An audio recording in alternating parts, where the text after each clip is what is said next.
आज हम AIPGT 2020 का पेपर कर रहे हैं। पेज नंबर है 2287।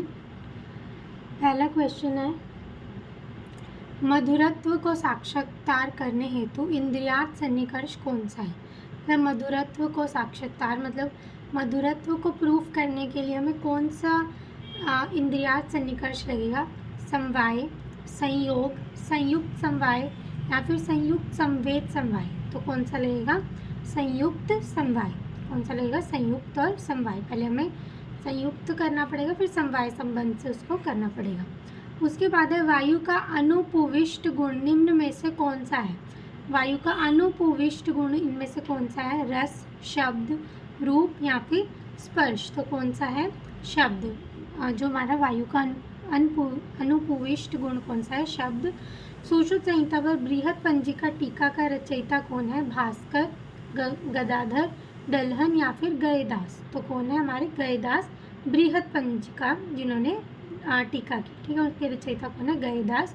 उसके बाद चरक मत अनुसार रुक्ष गुण के कारण वातज प्रकृति व्यक्ति में कौन सा लक्षण मिलता है।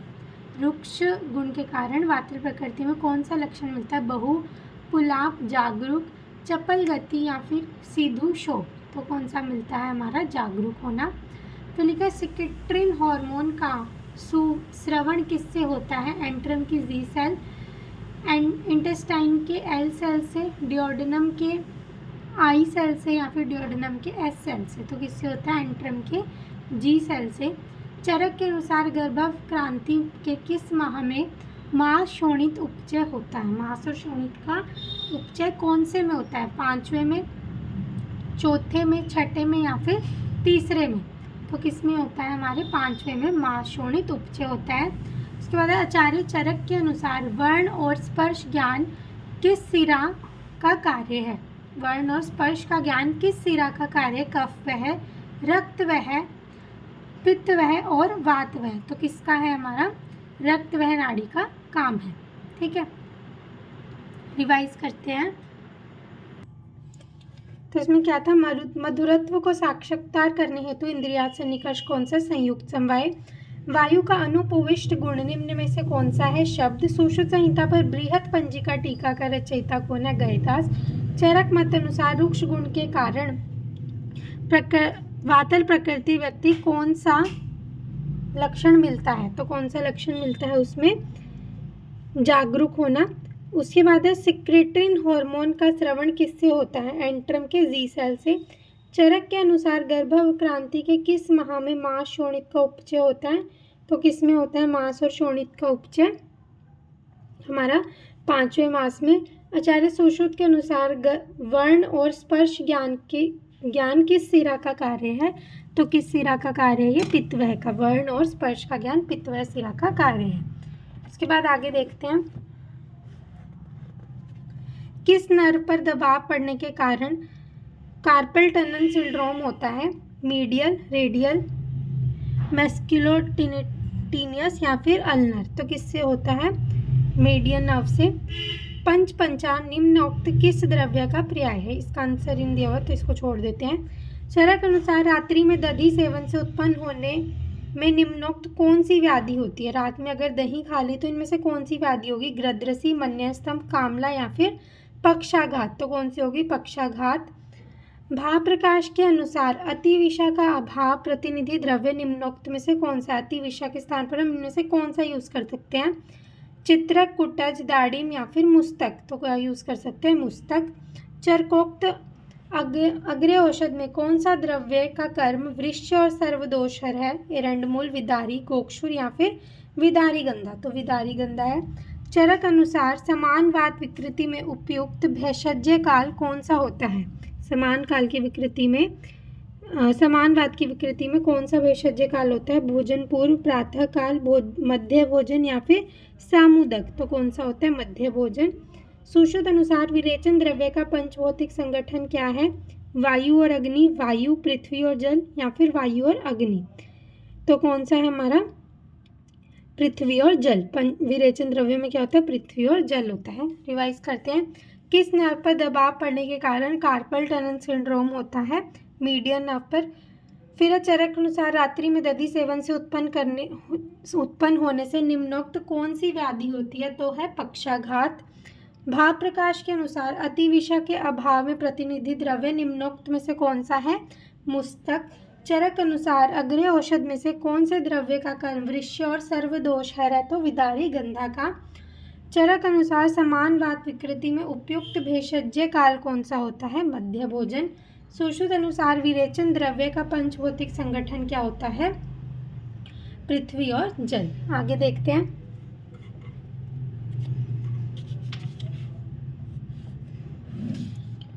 आगे है हिक्का का श्वास के साथ पार्श्वशूल से पीड़ित रोगी के लिए उत्तम औषध क्या है? हिक्का का श्वास और उसको साथ में पार्श्वशूल भी है, तो उसके लिए कौन सी उत्तम औषधि है? अतिविषा, काकमाची, एरंड मूल या फिर पुष्कर मूल। तो कौन सी है उसके लिए अच्छी? पुष्कर मूल। ठीक है, हिक्का श्वास के साथ, हिक्का का श्वास के साथ पार्श्वशूल है तो हम क्या देंगे? पुष्कर मूल देंगे। ठीक है, पुष्कर कहाँ है? राजस्थान में। राजस्थान में यही सूखी सूखी बीमारी होती है, हिक्का का श्वास और पार्श्वशूल। उसके बाद है भाव प्रकाश के अनुसार श्रेष्ठ हरित फल का वजन क्या है? मतलब श्रेष्ठ जो हरित फल है, हरा फल है, उसका वजन क्या होता है श्रेष्ठ वाले का? 2 कर्ष या फिर कर्ष, 2 माशा या फिर कोल। तो क्या है? 2 कर्ष। निम्नोक्त कौन सा प्रलापक विषय अहिफेन, धतूरा, भल्लातक या फिर कुपिलू, मतलब जिसके सेवन करने से हम प्रलाप करेंगे, तो कौन सा है वो? धतूरा। मरणोत्तर परिवर्तन के संबंध में कौन सा कथन जो है वो गलत है? तो हम जो सा गलत है वो देख लेते हैं।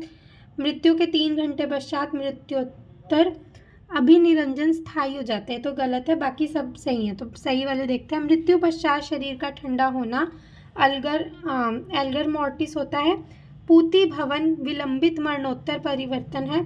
बाह्य रूप में मृत्युत्तर संकोच अक्षी पलक से प्रारंभ होता है। उसके बाद है चाक सह श्वेत दंत निम्नोक्त किसकी विषाक्तता का लक्षण है? चौक की तरह मतलब वाइट हो जाए दांत, तो किसकी विषाक्तता का है? कार्बोलिक अम्ल,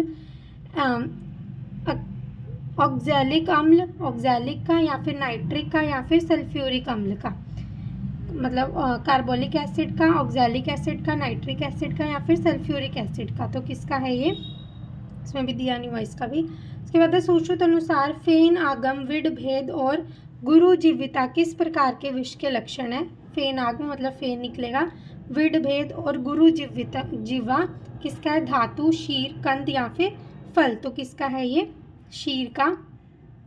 उसके बाद रस वाग्भट निर्मित औषधियों को रसशाला के किस दिशा में रखने को वरीयता देते हैं? मतलब किस दिशा में रस वाग्भट बोलते हैं कि रखना? अधस्थ कोण, नैऋत्य कोण, ईशान कोण या फिर वायव्य कोण। तो किस में रखते हैं हम? ईशान कोण में रखते हैं। रिवाइज करते हैं। हिक्का का श्वास के साथ पार्श्वशूल से पीड़ित रोगियों के लिए उत्तम औषधि क्या है? पुष्कर मूल। भाव प्रकाश के अनुसार श्रेष्ठ हरित की फल का वजन क्या होता है? श्रेष्ठ हरित की फल का वजन होता है 2 कर्ष। निम्नोक्त कौन सा प्रलापक विषय? प्रलापक कौन सा? धतूरा। मरण उपरांत परिवर्तन के संबंध में कौन सा कथन गलत है? मृत्यु के 3 घंटे पश्चात मृत्योत्तर अभिरंजन स्थायी हो जाता है। सुश्रुत अनुसार फेन, आगम, विड भेद तथा गुरु जीवा किस प्रकार के विष का लक्षण है? तो किस प्रकार के हैं? शीर विष का। रस वाग्भट निर्मित औषधियों को रसशाला की किस दिशा में रखने को वरीयता देते हैं? तो ईशान कोण में रखने को बोलते हैं वो। उसके बाद है आगे रस रत्न समुच्चय के अनुसार गंधक द्रुति निर्माण के लिए वस्तु का क्या प्रमाण होता है?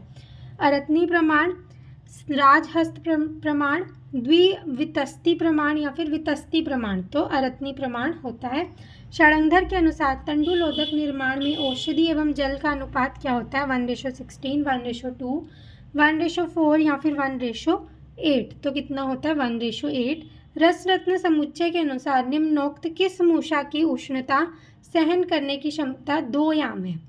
गर्मूषा, वरमूषा, गारमूषा, वरमूषा, मंडूक मूषा या फिर योग मूषा। तो किसकी है? गारमूषा की। उसके बाद रस रत्न समुच्चय के अनुसार मुख का अर्थ क्या है? भाग एयु का Hg में मिश्रण, भाग एयु का Cu मतलब कॉपर में मिश्रण, भाग एयू का एजी में मिश्रण मतलब सिल्वर में मिश्रण, भाग कॉपर का एचजी में मतलब मरकरी में मिश्रण। ठीक है, तो क्या है रस रत्न समुच्चय के अनुसार मुख्य का अर्थ इनमें से क्या है, भाग एयू का एचजी में मिश्रण करना। के बाद षडंगर के अनुसार निम्नोक्त कौन सा द्रव्य दशांग लेप का घटक है, जटामांसी, मंजिष्ठा, मुस्तक या फिर जटामांसी, मुस्तक, मंजिष्ठा या फिर परपटक। तो इनमें से कौन सा है, हमारा मंजिष्ठा है दशांग लेप का घटक। ठीक है, उसके बाद आगे आता है निश्चंद्रत्व लक्षण निम्नोक्त किस भस्म में मिलता है, अभ्रक, कांसीस, हरताल या फिर स्वर्ण। तो किस में मिलता है, हमारे हरताल में। निश्चंद्रत्व लक्षण हरताल में मिलता है। पाइजर उपकरण का उपयोग निम्नोक्त किसे जानने के लिए होता है, पाइजर का, टैबलेट की कोटिंग, टैबलेट की फ्राइबिलिटी, टैबलेट की डिसइंटीग्रेशन या फिर टैबलेट की हार्डनेस। तो इसका भी आंसर नहीं दिया हुआ, रिवाइज करते हैं इसको। रसरत्न समुच्चय के अनुसार गंधक द्रुति निर्माण के लिए वस्तु का क्या प्रमाण होता है, तो कितना, अरत्नी प्रमाण होता है। षडंगर के अनुसार तंडुलोदक निर्माण में औषधि एवं जल का अनुपात क्या होता है, 1:8। रसरत्न समुच्चय के अनुसार निम्नोक्त किस मूषक की उष्णता सहन करने की क्षमता 2 याम है, तो गार मूषा की। रसरत्न समुच्चय के अनुसार मुख का अर्थ क्या होता है, भाग एयू का एचजी में मिश्रण करना।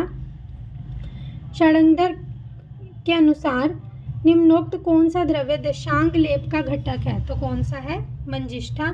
निश्चंद्रत्व लक्षण निम्नोक्त किस भस्म में मिलता है, तो हरताल में मिलता है। आगे देखते हैं।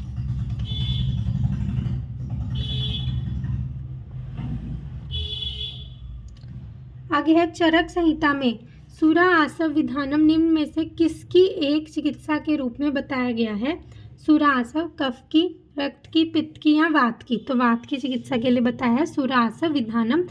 चरक द्वारा निम्न में से किसके परिणाम स्वरूप शरीर उपचनौती दर्शाया गया है, जीर्ण अश्नियात, स्निग्धम अश्नियात, मात्रावद अश्नियात या फिर उष्ण अश्नियात। ठीक है, शरीर में उपचय किसके कारण होगा, तो किसके कारण होगा, स्निग्ध अश्नियात के कारण होगा। चरक द्वारा निम्न में से किस सत्व के लक्षण में दीर्घ दर्शनम बताया गया है, दीर्घ दर्शनम किस में बताया, आर्ष, वारुण, एंट्र या फिर याम में।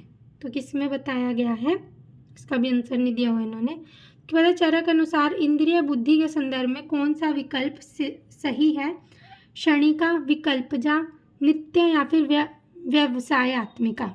तो कौन सी इंद्रिय बुद्धि के लिए कौन सा सही है, इसका भी आंसर नहीं दिया हो। उसके बाद देखते हैं चरक के अनुसार उत्पिंडिता रुक्षणता किस प्रकार के उन्माद का लक्षण है, मतलब उत्पिंडिता, अरुणक्षता, आगंतुज, पित्तज, कफज या फिर वातज। तो किसका है, वातज का। रक्त एक लोचन किस श्वास का लक्षण है, छिन्न, तमक, महा या फिर उधर।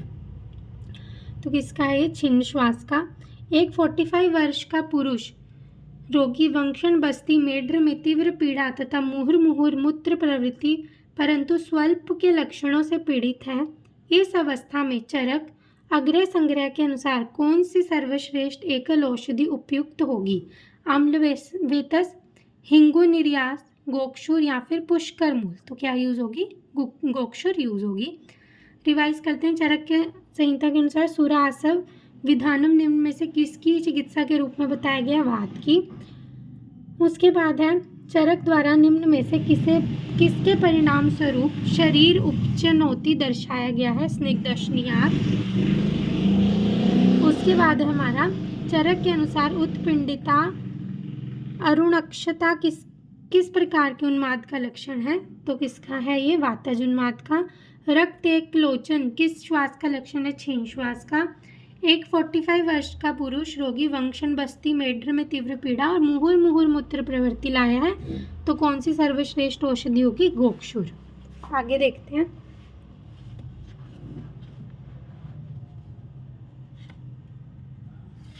निम्नोक्त कौन सा वायरस रेबीज का कारण है, अल्फा वायरस, फ्लैवी वायरस, लाइसेसा वायरस या फिर टोगा वायरस। तो इसका भी आंसर नहीं दिया हुआ। सीधा जाओ 38 पर। कैरियर अवस्था निम्नोक्त किसमें नहीं देखा जाता है, कैरियर अवस्था इनमें से कौन सी किस में नहीं देखा जाता? कोलेरा में, डिप्थीरिया में, मीजल्स में या फिर टाइफाइड में? तो किस में नहीं देखा जाता? कोलेरा में नहीं देखा जाता। उसके बाद सीधा 40th पे, चिकित्सा अपद्रव्य को नियम अनुसार उनके विभिन्न रंगों की थैली से मिलाएं। वेस्ट शाप हम किस में रखते हैं? डिस्कार्ड मेडिसिन किस में रखते हैं? कैथेटर किस में रखते हैं? और डिस्कार्ड लिनन किस में रखते हैं?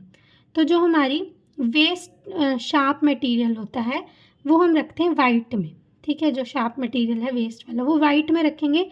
देखा होगा तुमने हॉस्पिटल में छोटा सा डब्बा होता है नीडल वगैरह के लिए, वो वाइट में रख देते हैं। उसके बाद है डिस्कार्डेड मेडिसिन। डिस्कार्डेड मेडिसिन जो है वो कार्डबोर्ड बॉक्स में रखते हैं विद ब्लू कलर मार्किंग, ठीक है। उसके बाद जो है हमारे कैथेटर वगैरह ये सारे रबड़ के होते हैं तो ये रेड वाले में जाते हैं।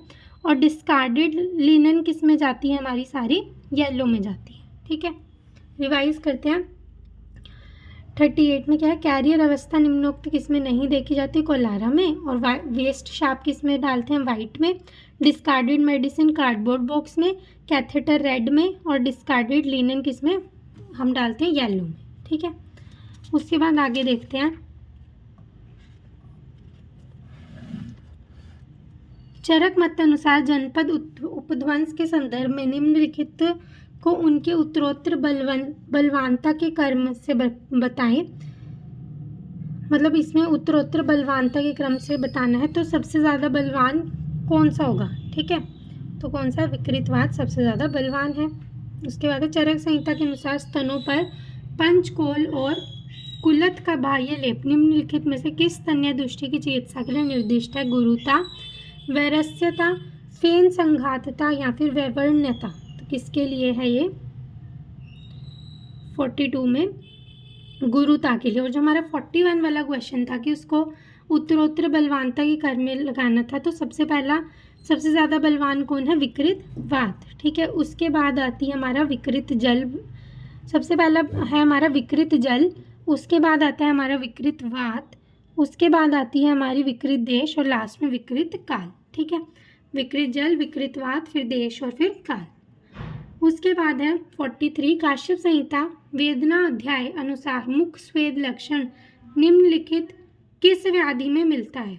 ठीक है, मुख स्वेद लक्षण किस व्याधि में मिलता है? अनाह, शूल, अश्मरी या फिर विबंध? तो किस में मिलता है? हमारा विबंध में मिलता है, मुख से स्वेद आना, ठीक है। उसके बाद है जन्म उपरांत अगर आगे है जन्म उपरांत अगर किसी नवजात शिशु को टैक्टाइल स्टिमुलेशन होने के बावजूद शिशु एपनिक रहे या उचित वेंटिलेशन ना हो पाए और हृदय गति 100 मिनट से नीचे रहे, तो ऐसी शिशु में प्राण प्रत्यागमन के लिए प्रस्तावित कदम क्या होना चाहिए? बैग व mask ventilation, endotracheal intubation, epinephrine का प्रयोग या फिर एक्सटर्नल कार्डियक मसाज? तो क्या आएगा इसमें? External cardiac massage. रिवाइज करते हैं। चरक मत अनुसार जनपद उपध्वंस के संदर्भ में निम्नलिखित को उनके उत्तरोत्तर बलवानता के क्रम में लगाना था। विकृत जल, फिर वात, फिर देश, फिर काल। चरक अनुसार स्तनों पर पंचकोल व कुलत का बाह्य लेप निम्नलिखित किस स्तन्य दुष्टि की चिकित्सा में निर्दिष्ट है? तो किसमें है? गुरुता में। काश्यप संहिता के वेदना अध्याय के अनुसार मुख स्वेद लक्षण निम्नलिखित किस व्याधि में मिलता है? तो विबंध में। जन्म उपरांत अगर किसी नवजात शिशु को टैक्टाइल स्टिमुलेशन के बावजूद शिशु एपनिक रहे और उसकी हृदय गति 100 मिनट से नीचे रहे, तो हम एक्सटर्नल कार्डियक मसाज करेंगे। आगे है काश्यप मत अनुसार दंत निश्चेचन के संदर्भ में सही मेलन करें। 4th मंथ, चतुर्थ मास निषिक्त दंत, पंचम मास निषिक्त दंत, षष्ठम मास निषिक्त दंत और सप्तम मास, मतलब इनको क्या क्या कहते हैं? तो जो हमारा चतुर्थ मास निषिक्त दंत होता है उसको हम बोलते हैं आशुषयी दंत। उसको क्या बोलते हैं हम? आशुषयी दंत बोलते हैं। उसके बाद है 5th मास में जो निकलता है 5th मास निषिक्त दंत, उसको हम क्या बोलते हैं? प्रहर्षण दंत, उसको परिहर्षण बोल देंगे।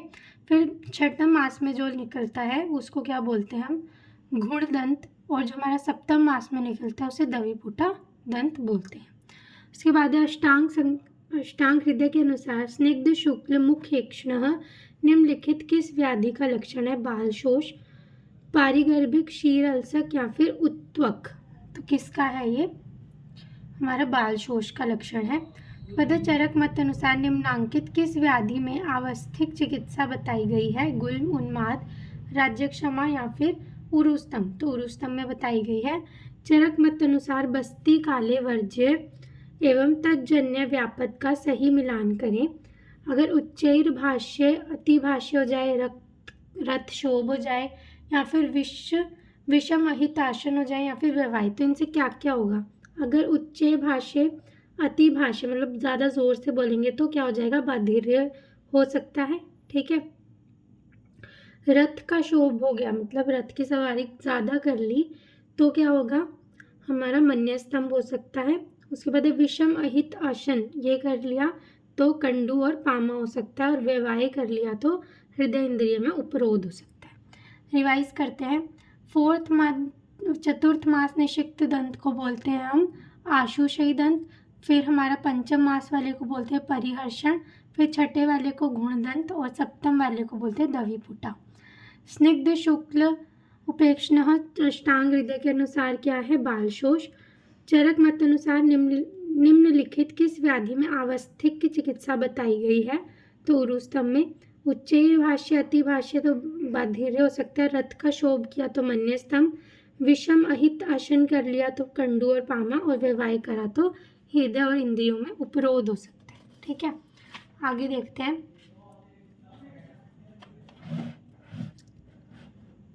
आगे है चरक अनुसार शोथ के पूर्व रूप में निम्नोक्त कौन सा लक्षण नहीं पाया जाता?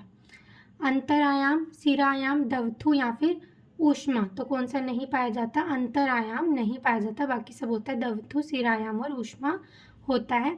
उसके बाद चरक मत अनुसार लीनम पक्वाश्य स्थम वाप्यायम श्राव्यम सदीपने शरीर अनुगते सामेरसे लंघनम पाचनम है किसका चिकित्सा सूत्र है?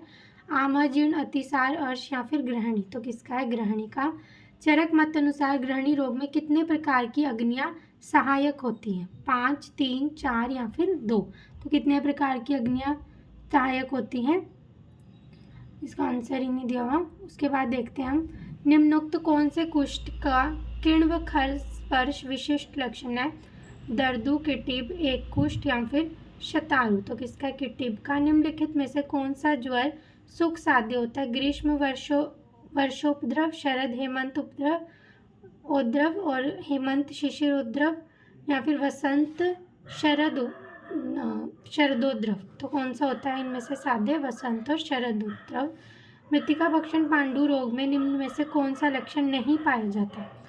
हरितम यो अतिसार्यति, शून अंग अक्षिकूटभव, मलम सास्रिका, शून पान अभिमेहना। तो इनमें से कौन सा नहीं पाया जाता? हरितम यो अतिसार्यते। फिर चरक मत अनुसार आगंतुज अतिसार जैसे भयज और शोकज के लक्षण किस रोग में के समान पाए जाते हैं? वातज अतिसार, वातज गुल्म, वातज ग्रहणी या फिर वातज शूल। तो वातज अतिसार में पाए जाते हैं। रिवाइज करते हैं। चरक अनुसार शोथ के पूर्व रूप में निम्नलिखित में से कौन सा लक्षण नहीं पाया जाता? अंतरायाम। चरक मत अनुसार लीनम पक्वाश्य स्थम वाप्यामम श्राव्यम सदीपने शरीर अनुगते सामेरसे लंघनम पाचन में किसका चिकित्सा सूत्र है? ग्रहणी का। चरक मत अनुसार ग्रहणी रोग में कितने प्रकार की अग्नियां होती है? इसका आंसर नहीं है। उसके बाद है कुष्ठ का किर्ण खर स्पर्श विशिष्ट लक्षण किसका है? तो इसका है किटिब का। निम्नलिखित में से कौन सा ज्वर सुख साध्य होता है? वसंत, शरद, उद्भव। उसके बाद मृतिका भक्षण पांडु में निम्न में से कौन सा लक्षण नहीं पाया जाता? हरितम यो अतिसार्यते नहीं पाया जाता। उसके बाद चरक मत अनुसार आगंतुज अतिसार, भयज और शोकज में शोकज के लक्षण किस रोग के समान पाए जाते हैं? तो किसके पाए जाते हैं? वातज अतिसार के समान पाए जाते हैं। अगला पार्ट हम नेक्स्ट वीडियो में करेंगे।